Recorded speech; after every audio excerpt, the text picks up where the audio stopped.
là où Sophie m'emmène.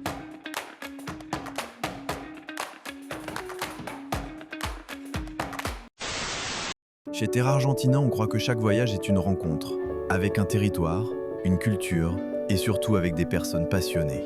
Aujourd'hui, on vous emmène avec Sophie, notre experte terrain, à la découverte d'un joyau du nord-est argentin. Les Esteros de Libera, ce paradis naturel encore méconnu. Elle y est allée pour repérer les meilleurs hébergements, rencontrer nos partenaires locaux et vivre ce lieu de l'intérieur, pour ensuite le proposer à nos voyageurs, sur mesure, selon leurs envies. Bonjour Sophie, comment ça va? Ça va et toi? Ça va, merci. Bon, et combien de temps pour monter ces voyages extraordinaires? Alors ça m'a pris quelques semaines. En fait, je voulais vraiment que chaque étape ait du sens, que tout s'enchaîne naturellement. Et c'est pas juste un itinéraire, c'est une vraie histoire à vivre. C'était difficile à organiser.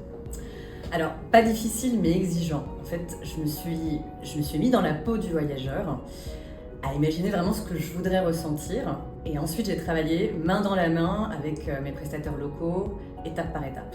Comment as-tu choisi les étapes? À l'instinct. Je privilégie vraiment les endroits qui ont une vraie âme, loin des sentiers battus, et je collabore avec des passionnés, donc des gens qui aiment vraiment faire découvrir les coins autrement.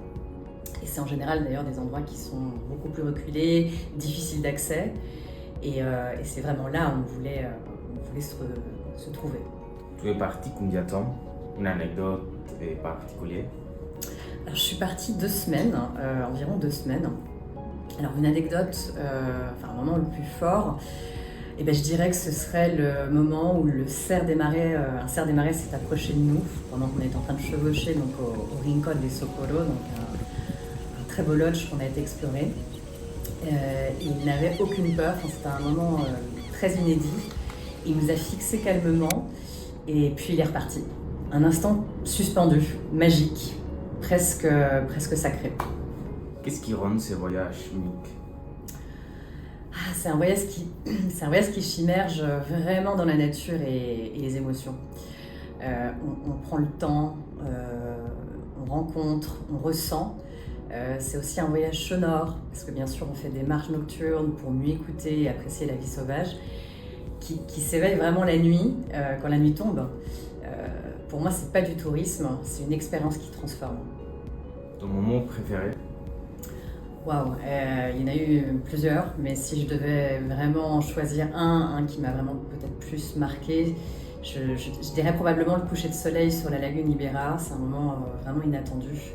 On a des couleurs qui passent du doré au rosé, et en premier plan, on a les animaux, donc les animaux locaux, donc les capybaras, les jacarés, les cerfs. C'est vraiment un moment unique. Et puis voilà, c'est un mélange de silence avec cette lumière et cette nature en pleine symbiose. C'était un moment hors du temps pour moi. Une rencontre marquante avec un local? Les vrais stars, hein, c'était plutôt les carpinchos, les jacarés, les singes curieux qui semblaient vraiment nous observer en se demandant, mais encore des humains fascinés par la nature. Et c'est vraiment avec eux qu'on a vraiment senti l'âme sauvage de la région, bien que bien sûr, vraiment, j'ai été fascinée aussi par les guides locaux qui nous ont reçus dans les différents lodges. Il y a eu vraiment un partage aussi de leur travail quotidien. Mais c'est vraiment, ce qui m'a le plus marqué, c'est vraiment cette symbiose qu'il y a eu avec les animaux de la région. On peut personnaliser ces voyages? Mais alors absolument, vraiment que ce soit la durée, les étapes, le rythme, les hébergements, tout peut être vraiment adapté pour que le voyage soit vraiment à l'image du client. Et aussi, on est bien sûr qui s'adapte au budget de chacun. Il y en a vraiment pour ceux qui veulent effectivement, on va dire, plus de confort, plus de luxe. Et il y en a évidemment aussi pour les plus petits budgets, donc camping sauvage pour les aventuriers. Si tu devais résumer ces voyages en 5 mots? Alors je dirais tout d'abord immersion, beauté, rencontre évidemment, émotion et liberté.